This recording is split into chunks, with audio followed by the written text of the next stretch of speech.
Karena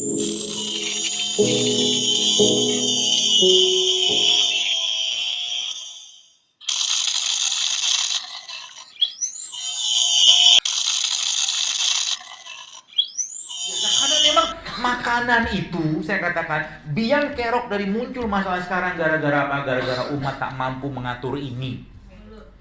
Selesai. Tanya sama orang yang kena kolesterol, stroke, diabetes, seringkah mereka puasa? Tidak.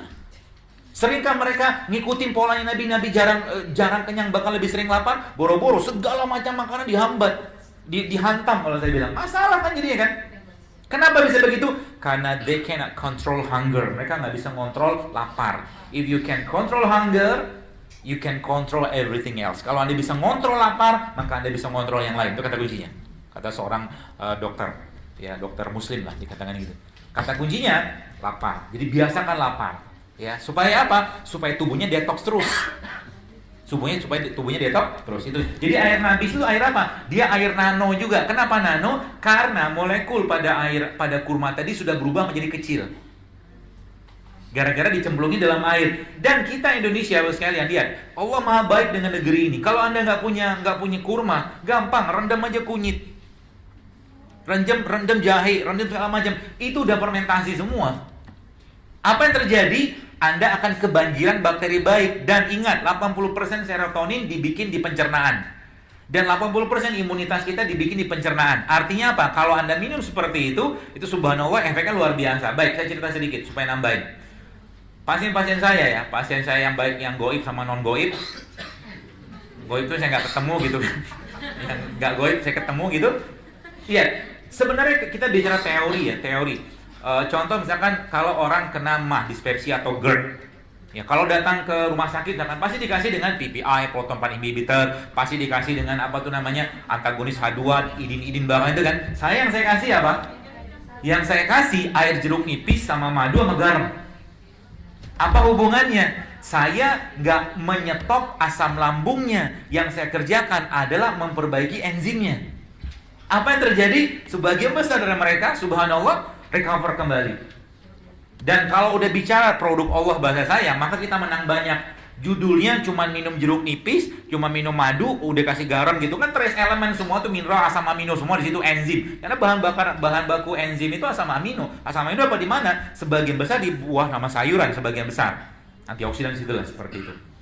Jadi itu, ya teman-teman sekalian. Jadi kata kuncinya apa? Benerin makan, benerin piring, udah gitu aja. Dan ikutin polanya Nabi. Nabi katakanlah tidur, kapan tidur Nabi? Habis sisa tidur, jangan dilanggar. Jadi kalau boleh saya katakan, saya selalu baca penelitian lagi. Ternyata penelitian itu disebutkan ada 2 orang dikasih makanan dengan kalori yang sama, tapi satunya dikasih waktu malam, satu dikasih waktu siang. Ternyata gula darahnya meningkat yang dikasih waktu malam. Ternyata apa? Di sini kita belajar. Allah kasih tahu apa? Malam itu waktu istirahat, jangan makan. Itu sebabnya Nabi habis sisa ngapain? Tidur. Jadi makan terbaik itu kapan? Saat matahari terbit sampai matahari tenggelam. Itu makan terbaik. Tapi dahsyatnya Allah ingin memberikan kasih sayangnya apa? Supaya kalian jangan makan terus, aku kasih puasa. Dan puasa itu baca dalam surat Al-Baqarah, ya ayyuhallazina amanu kutiba alaikumusyamu kama kutiba alal ladzina min qablikum. Sebelum umatnya Nabi SAW sudah ada syariat puasa. Jadi syariat puasa atau ngelaparkan diri ini sebenarnya sudah terjadi sejak zaman dulu. Kenapa? Prototip blueprint manusia sama dari zaman dulu. Nggak ada manusia kayak monyet kayak kata si Charles Darwin itu. Nggak ada. Dari dulu manusia. Cuma beda ukuran aja, beda casing kita. Casingnya Nabi Adam 60 hasta, 27 meter. Casing kita sederhana. Maka ketika satu sunnah dilanggar pasti muncul masalah. Ya, pasti muncul masalah. Jadi kita belajar dari situ. Jadi dan tidak ada, yakinilah bahwa tidak ada penyakit yang tidak bisa disembuhkan. Tidak ada. Dan kata kuncinya apa? Minta petunjuk sama Allah. Jadi doanya itu diubah. Bagaimana? Ya Allah, aku produk ciptaanmu. Ya Allah, aku zolim sama diriku. Ya Allah, maka berikan aku petunjuk pengobatan dari apa yang kau tumbuhkan di atas tanahmu dan dapat cahaya mataharimu, dan jadikan pengobatan itu mudah, murah bagiku ya Allah. Maka tiba-tiba Allah kasihlah minum daun kelor, minum ini, minum itu. Itu caranya.